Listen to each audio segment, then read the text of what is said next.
Well, hello everybody, it's Lady G and good morning. Today is Where's Your Wall Wednesday. Yes, honey. I had a story that's coming out of the book today. In the book, we were talking about a man, and his name was Hezekiah. Hezekiah was a man that loved God and he just did what he was supposed to do. He was a good man. But a prophet, God sent a prophet to this man and told him, get your house in order, because today you're going to surely die. You're going to die and not live.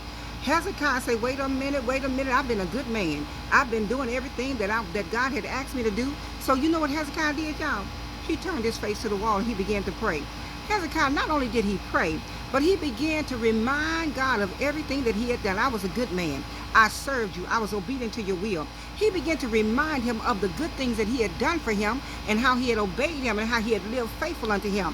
You know what? And before the prophet can get out the gate, before he can get out the city, God spoke to him and said, wait a minute. This man done turned his face to the wall and he has prayed and he has reminded me of all the good things that he has done and that he is such a good man. He can recount his life unto me. He said, go back. And don't just go back and tell him that he's going to live and not die, but tell him I'm going to add 15 more years to his life. You know why? Because Hezekiah turned his face to the wall and prayed. Now in the book, there's another story, and this man is named Nehemiah. Now Nehemiah was a cupbearer for the king. And what the cupbearer's job was to taste the food before the king to make sure nobody was trying to get rid of the king. Well, one day Nehemiah came before the king. And the king noticed that Nehemiah was sad and something was wrong with him. He's like, man, what's going on with you? Because apparently Nehemiah had a good disposition. He always had a good countenance. He always had a smile on his face. Well, today his heart was broken. And this day he went before the king, and the king noticed that something wasn't right with him. So he said, Nehemiah, what's going on? How can I help you? This is not you. He said, what's going on? You're sad. So Nehemiah told him about the plight. He told him about the walls of Jerusalem that were torn down. And he told him how he wanted to go and repair the walls. There was no gates to the walls. The gates was burnt down. The walls were destroyed. People can just come in and out and do what they wanted to do. So the king said, wait a minute, what can I do to help you? Because see, when you're a good service and you do a good servant and you do a good service, God will put people in your life that can help you. So the king said, what can I do to help you? Nehemiah said, well, I would like some time off from my job so I can go and repair the breach that's in the gates. Honey, the king said, not only will I grant you your request, but I'm going to send you some captains with you. I'm going to send you a letter with you so you can get all the material you need and the manpower. Honey, Nehemiah went on to Judah to fix those walls, and he began to repair the walls. But let me tell you something what happened.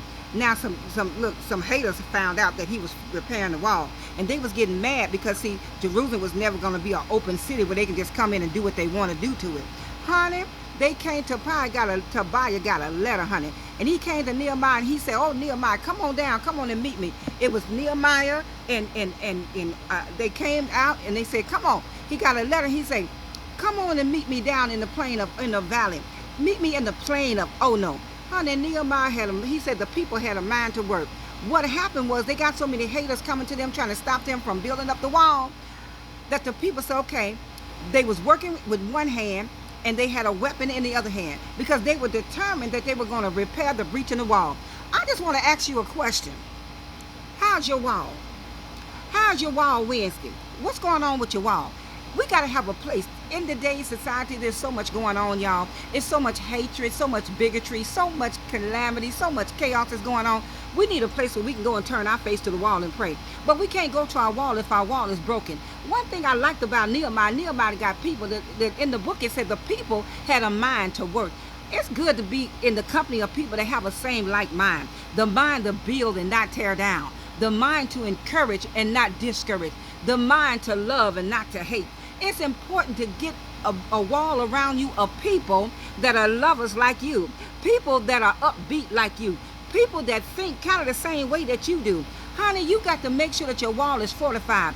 The gates have been all burnt down. You know, when there's no gates on the wall, anything can come in, anything can go out. But you want to make sure that you have your gates fixed and your gates are set and they're strong.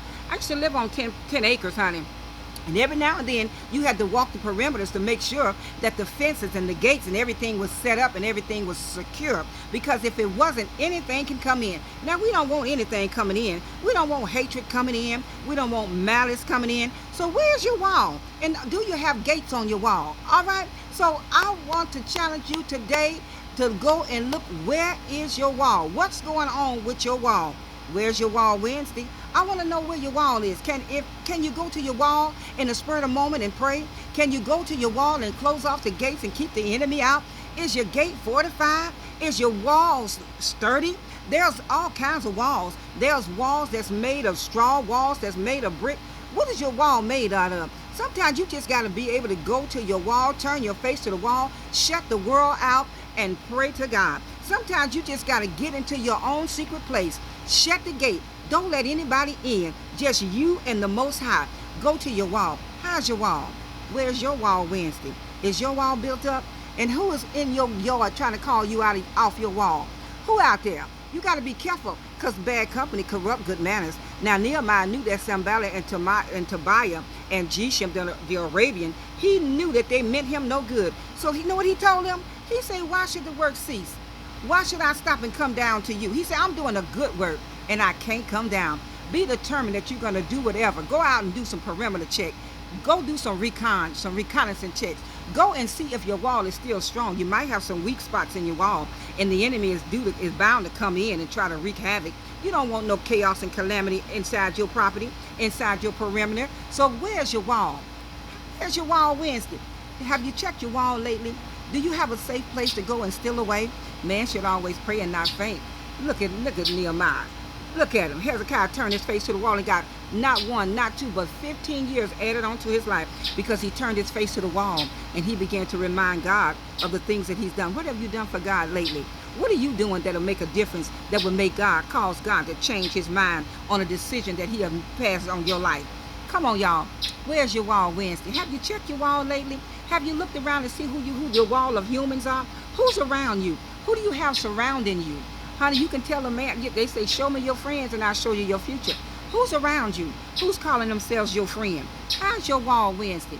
Where's your wall? Is your wall built up? Is it sturdy? Do it need a little paint on it? Do you need to upgrade your wall? Sometimes the walls get old and you got to upgrade them. Sometimes you got to take away that brick and put some wood. Sometimes you got to take the wood and paint it. Or maybe you can just leave it like it is. But if it's a strong wall, honey, where's your wall Wednesday? Can you drop everything in a minute and run to your wall and pray? Can you just hear some bad news that's going on with somebody and go to your wall and pray? How's your wall? And is your wall in a position where God can hear from you? Because see, when Hezekiah went to the wall, God heard him. He heard him. He met him at the wall. Is God meeting you at the wall? Who on the other side of your wall? Remember back in the old days in the country, how the neighbors would yell across the fence at one another? Who's across your fence? Who's across your wall? Who are you yelling to? And who's yelling to you? People get jealous when they find out that your wall is being fortified and that your gate is strong. And then that's when you find out where your haters is. Tobiah them had them fake letters coming up there trying to call Nehemiah down. But Nehemiah had made up in his mind, I'm doing a great work and I cannot come down. Honey, fix up your wall if it need to be fixed. And if it's fixed, stay on the wall. And sometimes while you're on the wall, working on the wall, you better have your weapon, better have your sword, better have your shield, better be ready, because the enemy's coming, because he don't want you to build up that wall. He doesn't want you to be strong. He don't want you to be safe. He wants you to be weak so he can come in and take over you. Honey, where's your wall Wednesday? Is your wall all right? Is it in a good place? Is it set up? All right, y'all. This is Lady G coming to you with Where's Your Wall Wednesday. Is your wall doing good? Can you run to your wall in the spur of the moment? And who's going to meet you at the wall when you get there now? That's a good question. And who's out in the yard calling you out from the wall? Be careful. Don't believe everything. Don't believe everything you see. How they used to say, believe nothing you see and believe nothing you hear and little that you see. And this is coming from the Most High. Now I want y'all to be encouraged today. And if you need to, go start working on that wall. Make sure your wall is strong. Don't let any old thing get into your wall, because you know what? Behind your wall, walls keep things in, but it also keep things out. Keep out the bad, keep in the good. Where's your wall Wednesday? All right?